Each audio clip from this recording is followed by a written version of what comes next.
Hello বন্ধুরা, আজ চলে এসেছি মিলন মেলার শেষ দিনে তোমাদের সাথে একটা এক্সপিরিয়েন্স শেয়ার করব। সেটা হলো এই যে সাইক্লোন নতুন এসেছিল এবার মেলাতে, সেইটা চড়ার অভিজ্ঞতা।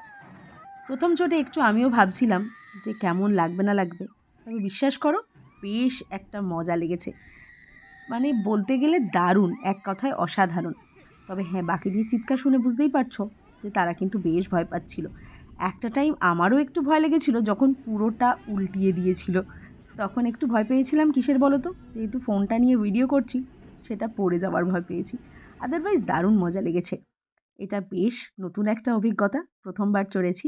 আর আমার ছেলে চিরাচরিত, সে এরমভাবে বাড়িতেও এরম গাছে ওঠার মতন লাফায়, আর মেলাতে গিয়েও তার অন্যথা হয়নি। সে লাফালাফিটায় এক্সপার্ট। দেখতেই পাচ্ছ তার নমুনাটা। এবার এখান থেকে নেমে নিয়ে তার আবদার হলো আমি জাম্পিংয়ে উঠবো। ব্যাস, সেইভাবেই সে সেখানেও উঠে পড়ল। আর ওখানেও বাঁদরামিটা তার একটুও কমলো না। তবে হ্যাঁ, নতুন রাইডসের অভিজ্ঞতাটা কিন্তু বেশ ভালো লাগলো। আজকের মতন টাটা, আসবো অন্যদিন।